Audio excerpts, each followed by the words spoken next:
எடப்பாடி பழனிசாமிக்கு முக்குளத்தூர் மீது அப்படி என்ன ஒரு திடீர்னு ஒரு பாசம் வந்திருக்கு. தளவாய் சுந்தரம் செங்கோட்டையனை விமர்சனம் பண்ணியிருக்கிறார். இது ரெண்டை பற்றி நம்ம பார்க்க போகிறோம். அனைவருக்கும் வணக்கம். தொடர்ந்து ஆதரவளித்தோர் அனைத்து அன்புள்ளங்களுக்கும் மிக்க நன்றி. எடப்பாடி பழனிசாமிக்கு என்னன்னு தெரியலங்க, திடீர்னு முக்குளத்தூர் மீது பாசம் வந்துருச்சு. உடனே முக்குளத்தூர் நம்பி ஓட்டை போட்டு எடப்பாடி பழனிசாமி முதலமைச்சர் ஆக்குவான்னு சொல்லி நினைக்கிறீங்களா? இந்த பாச்செல்லாம் இங்கே பலிக்காது. நேற்று தேர்தல் பரப்புரையில் எடப்பாடி பழனிசாமி பேசியிருக்கிறாரு. மதுரை விமான நிலையத்திற்கு பசுமன் முத்துராமலிங்க தேவர் அவருடைய பேரை வைக்க நாங்கள் நடவடிக்கை எடுப்போம் அப்படின்னு சொல்லி பேசியிருக்கிறார். இப்படி பேசுனா முக்குளத்தூர் ஓட்டு போட்டுருவாங்களா? முக்குளத்தூர் அதிமுகவில் இருக்கக்கூடாதுன்னு சொல்லி அலற விரட்டி அடித்தவர் எடப்பாடி பழனிசாமி. முக்குளத்தூர் எடப்பாடி பழனிசாமியை நம்புவாங்களா? கொஞ்சம் யோசிச்சு பாருங்கள். பசுமன் ஐயா பேரை சொன்ன உடனே முக்குளத்தூர் உடனே எடப்பாடி பழனிசாமியோட பாசத்தை காட்டி உடனே ஓட்டை போட்டு முதலமைச்சராக உட்கார வச்சு அளவு வைப்பாங்க நினைக்கிறாங்களே. ஒவ்வொரு இடங்கள்லையும் போக முடியாமல் அடித்து துரத்தி விடுறாங்க. வேறு ஒன்றும் இல்லை. இப்போ எடப்பாடி பழனிசாமி எதிர்கட்சி தலைவராக இருக்கார். பிஜேபியோட தானே கூட்டணி வச்சுருக்கிறாரு. அவர் என்ன பண்ணணும், நேராக பிஜேபிக்கிட்ட ஒரு அழுத்தம் கொடுக்க வேண்டியதானே. நம்ம வெற்றி பெறணும்னா, நம்ம முக்குளத்தூர் வாங்கணும் அப்படின்னா நீங்கள் மதுரை விமான நிலையத்துக்கு எப்படியாவது ஐயா முத்துராமலிங்கத்தேவருடைய பெயரை நீங்கள் வச்சுருங்க அப்படின்னு சொல்லி இவர் போய் பிஜேபிகிட்ட ஒரு நெருக்கடி கொடுத்து தேர்தல் முடிகிறதுக்குள்ளே இந்த வேலையெல்லாம் செஞ்சாருன்னா நல்லாயிருக்கும். முக்குளத்தூர் மக்களும் ஏதோ இந்த எடப்பாடி பழனிசாமி போரா மன்னிச்சு விட்டுருவோம் அப்படின்னு சொல்லிட்டு ஒரு ஓட்டை போட்டாவது முதலமைச்சராக ஆக்குறதுக்கு ஓட்டுகளையாவது போடுவாங்க. நான் 2026 ஆட்சி அமைச்சு அதுக்கப்புறம் நாங்கள் மதுரை விமான நிலையத்துக்கு பசுமன் முத்துராமலிங்கத்தேவர் ஐயாவுடைய பேரை நாங்கள் வைப்போம் அப்படின்னு சொல்லி பேசுகிறாருன்னா, என் முக்குளத்தை பூரா ஓட்டு போட்டு தேர்ந்தெடுத்து நீங்கள் உங்களை முதலமைச்சர் ஆக்கணும்னா நான் அப்படிலாம் சொல்லவே இல்லையேங்க அப்படின்னு எடப்பாடி பழனிசாமி சொல்லுவார். ஏற்கனவே சொன்னவர் தானே, எல்லாத்துக்குமே நல்லா தெரியும். இது இப்போ ராஜ்யசபா சீட்டு தேமுதிகவுக்கு தரேன்னு சொல்லிவிட்டு அப்போ தராமல் போயிட்டார். செய்திகள் கேட்டதுக்கு என்ன சொன்னார், அதெல்லாம் நாங்கள் அப்படி சொல்லவே இல்லையேங்க அப்படின்னு சொன்னார். அதே மாதிரி இதையும் சொன்னாலும் சொல்லுவார்ல. எடப்பாடி பழனிசாமி நம்பிக்கை இருக்கா? கொஞ்சம் யோசிச்சு பாருங்கள். நீங்கள் கொஞ்சம் சற்று யோசிங்க. எடப்பாடி பழனிசாமி யாருக்கு நம்பிக்கையாக இருந்திருக்கிறாரு? யாருக்குமே நம்பிக்கை இல்லை. அப்படி இருக்கிறவரை நம்பி முக்குளத்தூர் மக்கள் ஓட்டு போடுவாங்களா? அதிமுகவில் ஓபிஎஸ் இருக்கக்கூடாது, திருமதி சசிகலா இருக்கக்கூடாது, டிடிவி தினகரன் இருக்கக்கூடாது அப்படின்னு சொல்லி எல்லாத்தையும் அந்த முக்குளத்தூரில் பெரிய பெரிய ஆட்களை பூராத்தையும் கட்சியை விட்டு தூக்குறதுக்கு என்னென்ன பிளான் பண்ணி எல்லா வேலைகளும் செஞ்சார். சாத்தான் வேதம் ஓதுதுன்னு சொல்லுவாங்கள்ல, அது மாதிரி கதை தான். மதுரை விமான நிலையத்துக்கு பசுமன் ஐயாருடைய பெயரை வைக்கிறதுக்கு நாங்கள் நடவடிக்கை எடுப்போம் அப்படின்னு பேசுகிறது. அதெல்லாம் இங்கே யாரும் நம்புகிற மாதிரி இல்லை. அதுக்கடுத்து என்ன சொல்லியிருக்கிறாரு, அதிமுக பல பேர் உடைக்க பார்க்குறாங்க. இது இதெல்லாம் உடைக்க முடியாது, தொண்டர்கள் நிறைந்த கட்சி அப்படின்னு சொல்லி பேசியிருக்கிறாரு. அதிமுகவை உடைக்கிறதுக்கு வெளியிலேருந்து யாரெல்லாம் வர தேவையில்லைங்க. கொஞ்சம் யோசிச்சு பாருங்களேன். அதிமுக உடைக்கிறதுக்கு வெளியிலேருந்து யார் வரணுமா? தேவையே கிடையாது. எடப்பாடி பழனிசாமி ஒரு ஆள் போதும் இந்த அதிமுகவை அப்படியே கொண்டு போய் சுடுகாட்டு குழியில் வச்சு அமுக்கிறதுக்கு. இதெல்லாம் நம்ம இதெல்லாம் பேசக்கூடாது. இருந்தாலும் பேசியாக வேண்டிய சூழ்நிலையில் இருக்குது. இவர் அப்படி பேசக்கூடாது. அதிமுகவை உடைக்க முடியாதுன்னு சொல்லி பேசக்கூடாது. உடைச்சதே எடப்பாடி பழனிசாமி தான். இவர் இந்த வார்த்தையை பயன்படுத்தலாமா?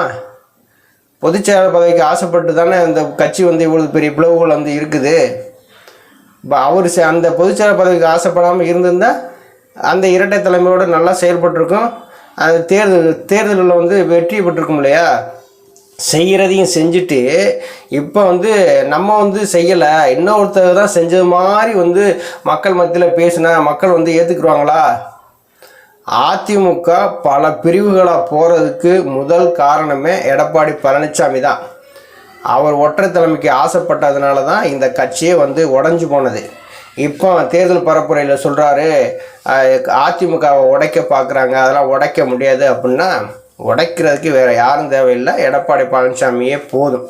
அதுக்கடுத்து சொல்கிறாரு இது தொண்டர்கள் நிறைந்த கட்சி அப்படின்னு சொல்லி பேசுகிறாரு. அதுதான் நமக்கு கொஞ்சம் வேடிக்கையாக இருக்குது.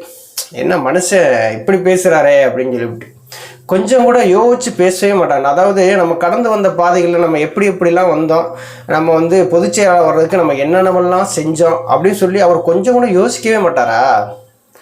யோசிச்சிருக்கணும். ஒரு பொதுச் செயலாளர்னு அப்படின்னு சொல்கிறாரு, அவர் யோசிச்சிருக்கணும். ஒரு கட்சியில் நான் தான் தலைமைன்னு சொல்கிறாரு, அவர் யோசிச்சிருக்கணும். நம்ம வந்து இப்படிலாம் பேசலாமா, பேசுனா வந்து அவங்க வந்து இப்படி கவுண்டர் கொடுப்பாங்களே அப்படின்னு சொல்லி அவர் பேசணும்.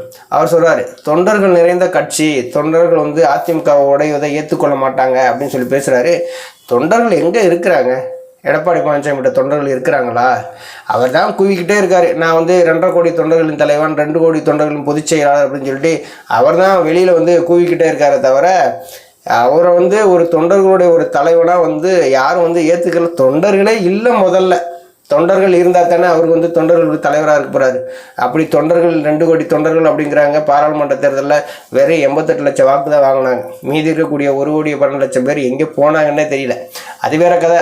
அதை பற்றி இப்போ பேசணும்னா நீண்ட ஒரு பட்டியலே வந்து போயிட்டு இருக்கலாம். ஆனால் தொண்டர்களை மதிக்காத எடப்பாடி பழனிசாமி தொண்டர்கள் பற்றி பேசுகிறது தான் ஆச்சரியமாக இருக்குது. தொண்டர்களுடைய உரிமையை பறிச்சார். புரட்சித் தலைவர் எம்ஜிஆர் அவர்கள் தொண்டர்களுக்கு கொடுத்த உரிமையை பறிச்சுட்டு தான் அவர் வந்து பொதுச்செயலாளராக வந்தார்.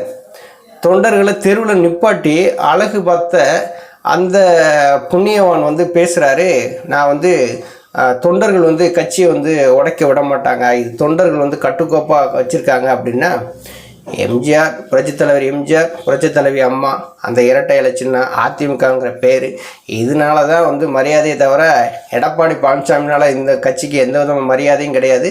இந்த கட்சி பலவீனமானது தான் மிச்சம், வேற ஒன்றும் இல்லை. தளவாய் சுந்தரம் வந்து என்ன சொல்கிறாரு, எங்கள் பொதுச் செயலாளருக்கு வந்து கெடு விதிக்கிறதுக்கு செங்கோட்டையனுக்கு எந்த விதமான உரிமையும் கிடையாது. பொதுச் செயலாளருக்கு உதவுவதை விட்டு இப்படிலாம் வந்து பேசுனா யாராவது ஏற்றுக்குருவாங்களா அப்படின்னு வந்து சொல்கிறாரு. யார் பொதுச் செயலாளர், யார் ஏற்றுக்கிட்டது? தொண்டர்களும் பொதுச் செயலாளர் ஏற்றுக்கல. அந்த இது பொதுமக்களும் வந்து அதிமுகவினுடைய பொதுச் செயலாளர் ஏற்றுக்கல. அந்த 2000 பேர் இருக்கிற அந்த செயற்குழு பொதுக்குழு உறுப்பினர்கள் மட்டும், அந்த எம்எல்ஏக்கள், மாவட்ட செயலர், இவங்க தான் வந்து எடப்பாடி பழனிசாமி எங்கள் பொதுச் செயலாளர் அப்படின்னு வந்து சொல்லிட்டு வராங்க. இவரும் பொதுச் செயலாளர் இருந்து சாதித்தது என்ன? எதுவுமே கிடையாதுல்ல. இப்போ வந்து என்ன, ஐயா ஓபிஎஸ் அவர்கள் கட்சி விட்டு நிற்கினாரு, திருமதி சசிகலா அவர்கள் கட்சி விட்டு நிற்கினாரு, டிடிவி தினகரன் அவர்கள் நீக்கினார். இப்போ செங்கோட்டையனை நீக்கிட்டார். முன்னாள் நிர்வாகிகளாக இருந்த அதிமுகவில் தொடர்ந்து பயணித்து அன்வராஜாவை நீக்கிட்டார். கார்த்திக் தொண்டைமானை நீக்கிட்டார். அதுக்கடுத்து பார்த்திங்கன்னா மைத்ரேயனை நீக்கிட்டார். தொடர்ந்து வந்து கட்சிக்காக விசுவாசமாக இருந்த எல்லாத்தையுமே வந்து கட்சியை விட்டு நீக்கினவர் தானே எடப்பாடி பழனிசாமி. செங்கோட்டையன் என்ன சொன்னார், கட்சி ஒருங்கிணைப்பை பற்றியான சொன்னார், ஏன்னா கட்சியை புழக்கிறதுக்காக சொன்னார். 6 பேர் கொண்ட குழு இங்கேருந்து போனோம், எடப்பாடி பழனிசாமி சந்தித்தோம், அவர்கிட்ட வந்து கட்சி ஒருங்கிணைப்பை பற்றி பேசணும். கட்சி வந்து 2024 ரொம்ப பலவீனமாயிடுச்சு, நம்ம பல இடங்களில் டெபாசிட் இழந்துட்டோம், நம்ம வந்து 3வது இடம் 4வது இடம் போயிட்டோம், இனிமேல் கட்சியை ஒருங்கிணைந்தால் தான் நல்லதுன்னு சொல்லி தான் போய் சொன்னோம். ஆனால் எடப்பாடி பழனிசாமி எதுவுமே வந்து கேத்துக்கல, சரியும் சொல்லலை, பரிசீலனை பண்ணுறோம் அப்படிங்கிறதையும் சொல்லலை. அங்கே நடந்த நிகழ்வை வந்து செய்தியாளர் சந்திப்பில் செங்கோட்டையனர் வந்து சொன்னாங்க. அதுதானே தாந்தோண்டித்தனமாக நடக்கிறாரு, கட்சி வீணாக போகுது, ஒருங்கிணைந்து செயல்பட்டால் நல்லது அப்படிங்கிறத செங்கோட்டையனர் வந்து செய்தியாளர் சந்திப்பில் சொன்னாங்க. இன்னும் ஒரு 10 நாளைக்குள்ளே இதை பற்றி பரிசீலனை பண்ணுங்க அப்படின்னு வந்து சொன்னாங்க. இது ஒரு தப்பா? இப்போ தளவாய் சுந்தரம் வந்து எடப்பாடி பழனிசாமிக்கு ரொம்ப ஜால்ரா தட்ட ஆரம்பிச்சிட்டாரு. ஏன்னா ஆர்எஸ்எஸ் பேரணியில் கலந்துக்கிட்டாரு அப்படிங்கிறதுக்காகத்தான் இது தளவாய் சுந்தரத்தை எடப்பாடி பழனிசாமி கட்சி விட்டு நீக்கினார். அதுக்கப்புறம் கொஞ்ச நாள் கழித்து சேர்த்தார். அதே ஆர்எஸ்எஸ் இயக்கத்தினுடைய 100ஆம் ஆண்டு விழாவில் வந்து இவர் மோகன் பகவத் கலந்துக்கிறாரு. அங்கே போய் எஸ்பி வேலுமணி போய் வெள்ளி வேலு வந்து பரிசாக வந்து கொடுக்குறாரு. அப்போ எடப்பாடி பழனிசாமி கம்முன்னு இருந்தார். தன் சாதிக்காரனை வந்து கட்சியை விட்டு நீக்கிட்டோம்னா பிரச்சனை ஆயிரும் சொல்லிவிட்டு அமைதியாக இருந்தார். ஆனால் இது தளவாய் சுந்தரத்தை ஈஸியாக கட்சி விட்டு தூக்கிட்டார். இது கூடவா தெரியல தளவாய் சுந்தரத்துக்கு? பூரா எடப்பாடி பழனிசாமி அணியில் இருக்கிறவங்க பூரா வெறும் மண்ணாக தான் இருப்பாங்க போல். எடப்பாடி பழனிசாமி பொதுச் செயலாளர்னா எந்த வகையில் பொதுச் செயலாளர், எப்படி பொதுச் செயலாளர் வந்தார், இந்த பொதுச் செயலாளர் வந்து இந்த கட்சிக்கு செய்தது என்ன, ஏதாவது ஒரு தெரியணும் இல்லையா? சும்மா பொதுச் செயலாளருக்கு நீங்களாம் வந்து கெடு விதிக்காதீங்க அப்படின்னா எடப்பாடி பழனிசாமி கடவுளா? எல்லாரும் சேர்ந்து தானே பொதுச் செயலாளர் தேர்ந்தெடுத்தீங்க. நாளைக்கு செங்கோட்டையன், ஐயா ஓபிஎஸ், டிடிவி தினகரன், சசிகலா இவங்க எல்லாரும் சேர்ந்து ஒரு பொதுக்குழுவை கூட்டினாங்கன்னா எடப்பாடி பழனிசாமி பக்கம் 10 பேர் கூட இருக்க மாட்டாங்க. எல்லாம் எடப்பாடி பழனிசாமி கட்சியை விட்டு போகக்கூடிய சூழ்நிலை ஏற்பட்டுரும்.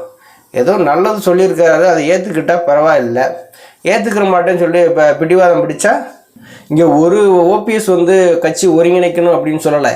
ஓராயிரம் ஓபிஎஸ் வந்து கட்சி ஒருங்கிணைக்கணும்னு சொல்லி பேசிகிட்டு இருக்காங்க.